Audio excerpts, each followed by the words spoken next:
7 days, that's all it took. 7 days after the greatest military victory in human history, the United States stabbed its closest ally in the back, not with a weapon, but with a pen. And the wound it left took 60 years to heal. December 1940. London is burning. The Luftwaffe is tearing apart the skies over Britain every single night.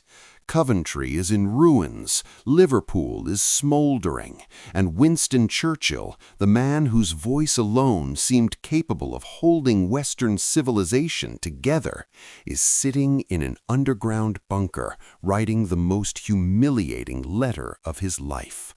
He's writing to Franklin Roosevelt, and what he has to say will shock you. Because Churchill, the leader of the greatest empire the world had ever seen, had to confess something that no British leader had ever admitted before. Britain was completely, totally, and utterly broke. The empire that had defeated Napoleon, that had painted a quarter of the globe pink, that had bankrolled the entire Industrial Revolution, was bankrupt. And what happened next wasn't a rescue. It was a controlled demolition. Stay with me, because this story doesn't end in 1945 with the victory parades and the crowds outside Buckingham Palace. This story ends in 2006 when British taxpayers made their final payment on a debt they took on just to survive. This is the real price of winning World War II. To understand how Britain went from financial titan to desperate debtor in just 2 years, you have to understand the brutal economics of total war. When the war began in 1939, Britain was still an economic powerhouse. It held billions in gold reserves. British citizens owned railroads in Argentina, copper mines in Chile, and massive industrial operations across the United States. The city of London was the undisputed hub of global finance and insurance. But Hitler's war was unlike any conflict that had come before. It was a war of machines, consuming steel, oil, aluminum, and rubber at a pace nobody had anticipated. And Britain had to import almost everything. Blockaded from Europe, it had one lifeline: the United States. The problem was that America was officially neutral, and Congress had passed what was known as the Cash and Carry Law. The rule was simple and merciless. Britain could buy American weapons and supplies, but it had to pay cash up front and ship everything on its own vessels. No loans, no credit. Gold on the barrelhead before anything left the docks in New York. So Britain did something extraordinary. In a secret operation called Operation Fish, the British government loaded its entire gold wealth onto battleships and ocean liners and shipped it across the submarine-infested Atlantic to vaults in Canada. It was the largest movement of physical wealth in recorded history. Billions in gold bars and securities sent into exile to pay American bill collectors. By late 1940, it was gone. Every last coin. That's what prompted Churchill's letter. He wrote to Roosevelt explaining that Britain could fight on the beaches, it could fight on the landing grounds, but it could not fight without ammunition, and it could no longer afford to buy any. Roosevelt understood the stakes perfectly. He knew that if Britain fell, America would be next, but he had a political problem. He couldn't simply hand money to Britain. American law forbade it, and the public would be furious. So he invented a solution and sold it to the American people with a homespun analogy. He said, if your neighbor's house is on fire, you don't haggle over the price of the garden hose. You lend it to him, and he gives it back when the fire's out. It sounded neighborly. It sounded generous. But behind closed doors, what was actually happening looked nothing like neighborly generosity. It looked like a bank foreclosing on a desperate client. The man running the process was Henry Morgenthau, the U.S. Treasury Secretary. He was genuinely opposed to fascism and wanted Britain to survive, but he was also the guardian of the American taxpayer. His position was ironclad. Before the United States gave a single dollar of aid, Britain had to prove it had stripped itself of every last asset it owned. He demanded a complete audit of the entire British Empire, every investment, every overseas asset, every share of stock held by private British citizens anywhere on Earth. The British negotiators were stunned. They weren't being treated as allies. They were being treated like a failed company in receivership. They argued that forced selling during wartime would be a fire sale, that they'd get pennies on the dollar, that stripping Britain of its overseas income would leave the country destitute after the war, unable to feed its own people. Morgenthau was unmoved.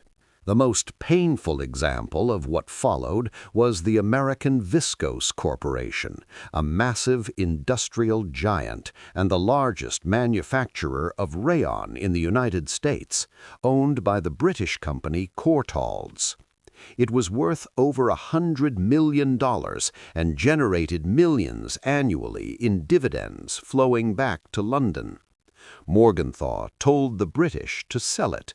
When they resisted, he gave them an ultimatum: sell American viscose or the Lend-Lease bill dies in Congress.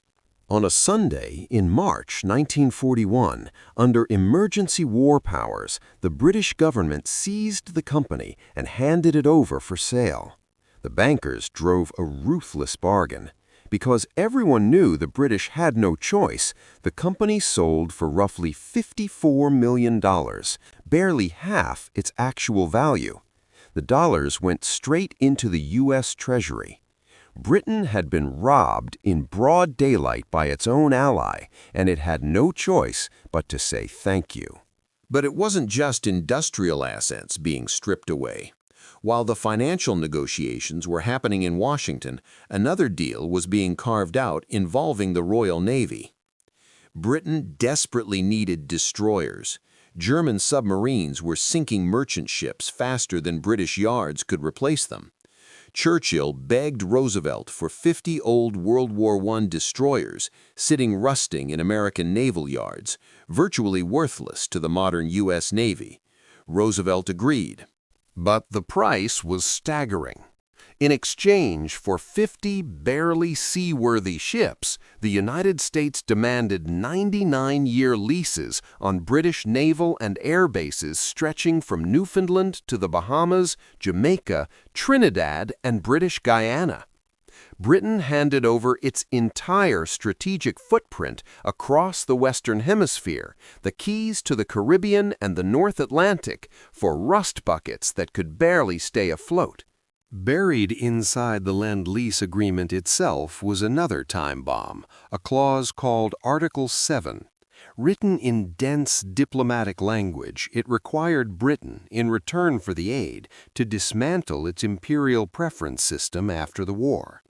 Imperial preference was the economic wall that held the empire together, a system of tariffs that made British goods cheaper in empire markets than American ones. By signing it, Britain was agreeing to tear down its own economic defenses and open the entire empire to American exporters. The British negotiators knew exactly what they were signing. They called it the death warrant of their trading bloc. But the German bombers were overhead and the submarines were in the Atlantic. They signed. Then came the moment everyone remembers. August 15, 1945. Japan surrendered. The war was over. The crowds outside Buckingham Palace, the bonfires, the strangers embracing in the streets, pure, extraordinary joy.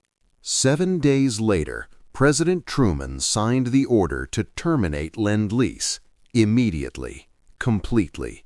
No transition period, no grace period. American ships already at sea, carrying food and supplies to Britain, were ordered to turn around and sail back to the United States. The lifeline was cut in an instant. John Maynard Keynes, the greatest economist of the century, looked at the numbers and described what he saw as a financial Dunkirk. Britain was importing half its food and almost all its raw materials. Without Lend-Lease dollars, the country would default immediately. Rations, already miserable, would have to drop to starvation levels. There would be mass unemployment, social collapse, and chaos. So Keynes, already gravely ill with a heart condition, boarded a ship for Washington to beg. He planned to argue that Britain had fought alone for 2 years while America stayed neutral, had bankrupted itself to save Western civilization, and deserved not a loan, but a grant, $6 billion as retroactive payment for services rendered. He called it justice. The Americans called it irrelevant. The war was over. Congress was suspicious of Britain's new socialist Labour government. The offer on the table was a loan of $3.75 billion, barely enough to function, and it came with a condition that Keynes knew was catastrophic. Within 1 year, Britain had to make the pound fully convertible into dollars. He fought it. He knew it was a death trap. The moment convertibility was introduced, every country holding pounds would dump them to get dollars because American goods were simply better. The loan would evaporate in weeks. But the alternative was starvation. Parliament voted to accept, calling it a financial Munich. Keynes died just months later, his heart broken by the effort of trying to save his country from its closest ally. The prediction proved exactly right. On July 15, 1947, Britain made the pound convertible. Within 1 month, hundreds of millions of dollars had drained away. After just 5 weeks, the British government slammed the window shut in total panic and admitted failure to the U.S. Treasury. It was the final humiliation. That same winter, Britain was forced to secretly telegram Washington to say it could no longer afford to keep the Russians out of Greece and Turkey. America stepped in. The Truman Doctrine was born. The baton of global power had been officially passed. By 1949, the pound had been devalued from $4.86 to $2.80. Overnight, every British person became 30% poorer relative to the rest of the world. Bread was rationed in peacetime, something that had never even happened during the darkest years of the war. And the debt itself? The Anglo-American loan of 1946 was a commercial debt bearing interest. Every year for 6 decades, the British Treasury sent a check to Washington. Through the prosperity of the 50s, the turbulence of the 70s, through Thatcher and Blair and beyond, the payments continued. The final payment was made on December 29, 2006, 60 years after the guns fell silent, 60 years after the victory parades. The story of Britain's war is the ultimate proof that in the modern era, total war has no real winners, only different categories of loser. Germany was destroyed. Britain was bankrupted.